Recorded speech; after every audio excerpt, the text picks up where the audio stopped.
Hi everyone, welcome to Ask an Armourer. My name's Kia and today I'll be showing you how to assemble an epee. For this, I'm assuming you already have a wired blade with a complete tip and with the spaghetti wire already on it. This can either be a brand new one or one that you made following a rewiring video. I'm also assuming that the tang has been cut to the right length and bent to your preferred angle. If not, you can check out my video on all of those and meet us back here when you're ready. Let's get started. The tools you'll need for this one are an Allen key, a small piece of sandpaper, a large flathead screwdriver, and a pair of wire cutters. You may also want to have your small screwdriver set on hand in case you need to do some finer handling. And finally, if you're like me and can't put anything out on the floor without thoroughly testing it first, you want your test box and a body cord that you know works. The last thing you may want is a bench-mounted vise if you have access to one, though this simply makes life easier rather than being a necessity. The parts you need are all the parts of an epee: your wired epee blade, your bell guard, your connector, the guard pad, the handle, the hex nut, and any lock washers that you might need. To get started, if you have a bench-mounted vise, go ahead and place your epee in it tang up and with the groove facing away from you. If not, you can sit in a chair and hold the blade between your knees, or if you're like me, because I'm just in my living room, I have my epee shoved into the couch cushions. Once the blade is secure, carefully unwrap the wires. You want to make sure you don't kink either of the wires as you do this, as it can disturb the insulation or even break the wire, meaning you'll have to rewire the blade entirely.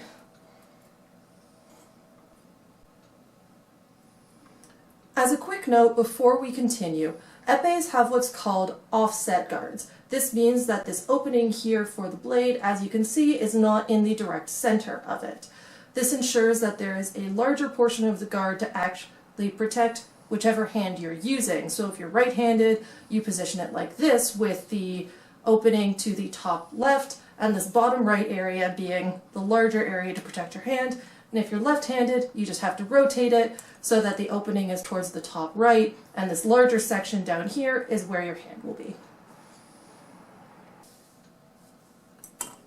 Once you've determined which way your bell guard has to go on for your handedness, all you need to do is thread the wires up through it, making sure that they're sitting in one of these grooves so they don't get pinched, and very gently place it onto the tang. Be very careful with this so that the wires don't get caught anywhere and that the guard sits right flush at the base of where the weapon starts. Once the bell guard is placed on, go ahead and thread the wire through the connector again through one of these grooves. If you're right-handed, make sure that the connector is pointing towards the left side of your bell guard so it's out of the way, and vice versa if you're left-handed. Just place it on the tang loosely for now and let it hang while we get set up for the next part.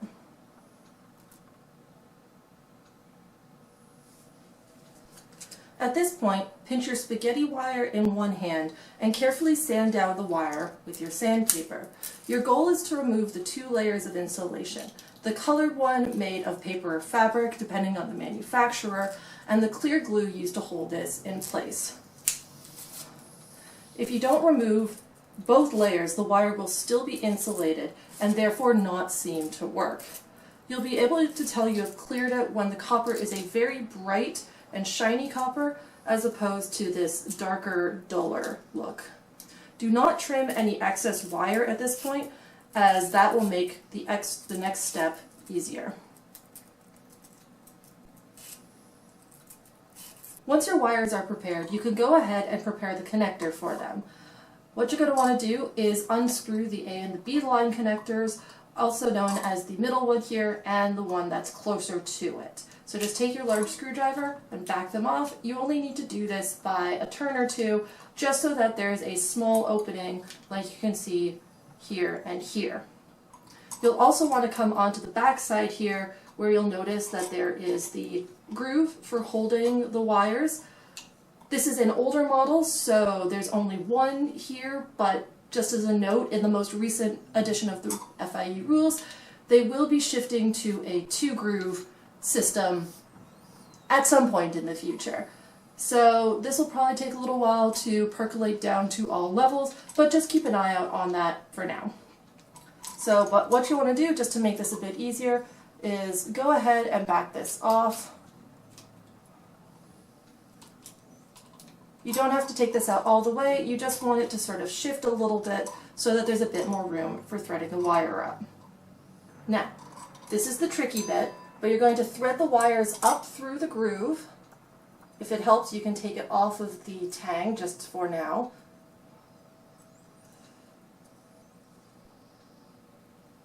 Threading the wires through this groove will keep them protected and less likely to break when they're just hanging out in your guard. So now you can see both of my wires are up through here. I'm going to just pull it down so that they're just barely over the top and we're ready to go. Wrap one wire around one of these connector pieces. It doesn't matter which one goes to which. So all you need to do is just wrap it once around clockwise using the extra length as a handle and just do it on both sides. Wrapping it clockwise will ensure that when we tighten this back down, the wire is actually pulled into the connector and it's more secure rather than being pushed out and more difficult to deal with.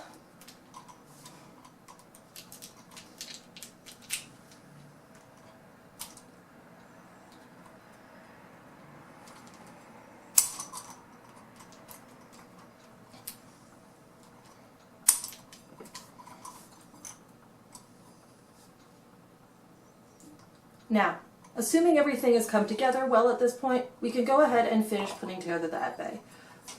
Carefully slot the connector all the way back down to the base of the bell guard and tuck the remaining wire up and out of the way. Take your guard pad and you'll notice that it is offset as well, just like your bell guard. So orient this in the same direction as where your bell guard is going and place that on over the connector and into the base. Finally, take your handle and slide it onto the tang. You'll notice that it has a groove in the front, and this is where the wires are going to come up underneath it, just so that they have enough room to move and bend over the edge of the bell guard without snapping. So just carefully slide this on, be gentle, fold up the pad so that you can make sure that nothing's getting pinched, and then you can just settle that the rest of the way. If you have any lock washers, go ahead and put them in now. This is a lot easier when you have gravity to help you rather than trying to do this sideways like I am. And you may need to just get them settled into place using a screwdriver or your Allen key.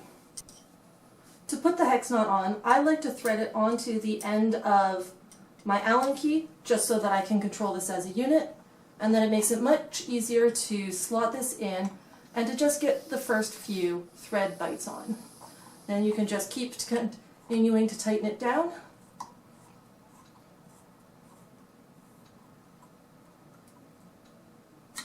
Until your wire is set. Finally, you'll notice we still have these little extra ends here. Just take your wire cutters and trim off any excess.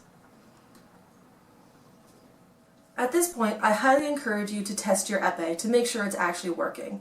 There's nothing more frustrating than trying to use a freshly built weapon only to realize something went wrong and it's not actually functional. When you're doing this, remember each test box will display slightly differently, and so just follow the instructions of whichever one you're using. All you need to do is just plug in your epee and go ahead and check it out to make sure that everything looks the way that it should. If it is, great. If not, go ahead and head back in to see if there's something that you need to adjust. And that's it. Your epee is now ready to go. Thanks for watching, everyone. I hope you found this video helpful. If you did, please be sure to like and subscribe, and as always, if you have any questions, comments, or other topics you'd like me to cover, please let me know down below. See you in the next one. Bye.